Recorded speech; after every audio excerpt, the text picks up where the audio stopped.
The governor wants to keep phones out of the classroom. Yeah, he issued an executive order yesterday directing the Virginia Department of Education to come up with guidelines for students. 10 News reporter Abby Coleman joins us in studio. Abby, this order has caused a lot of different reactions, I'm guessing, on both sides. The conversation on phones in the classroom has been going on for years, but there are a lot of questions on how to restrict them, especially if there's an emergency. Today, I spoke with the Secretary of Education on how this executive order will actually be rolled out, along with parents who have mixed feelings about the issue.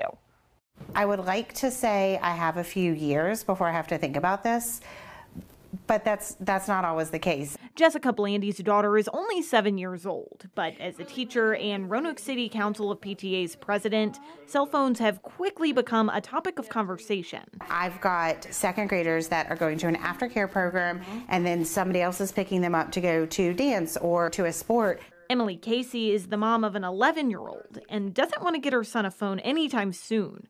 But even then, it's still on her mind. It's definitely not a straightforward issue. She's about to navigate middle school with him, where phones seem to be everywhere all the time. I drive by all the middle school bus stops and high school bus stops, and I see kids just staring at their phones, not talking to each other. Governor Youngkin's executive order tasks the Department of Education with coming up with a policy aimed at creating cell phone and social media-free schools. It's something Secretary of Education Amy Gadara tells me is a process they want to work closely with parents on. We need to put a priority on conversations of listening to all stakeholders, especially parents, around their concerns and making sure that they feel like their voices have been heard. While they want to create a distraction-free environment, Gadara says they want parents to be able to get in touch with their kids in case of an emergency. The guidelines will be in place by August 15th, with schools needing to adopt their own policy by the first of the year. And that can vary from school to school. We're learning from school divisions here in Virginia, and we're proud to say that we have over 24 school divisions that are already taking action with this, and we can learn from them. One of those divisions is Roanoke City, where Blandy is on the cell phone research group. It has all been about let's read the research and then let's apply it to our schools. Let's do what's best by all of our kids.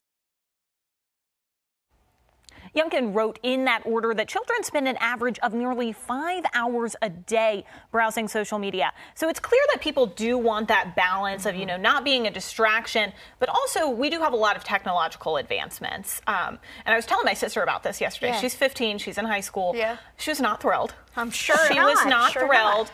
I can't tell you the amount of times she's texted me in the middle of class. So I do see why it's needed.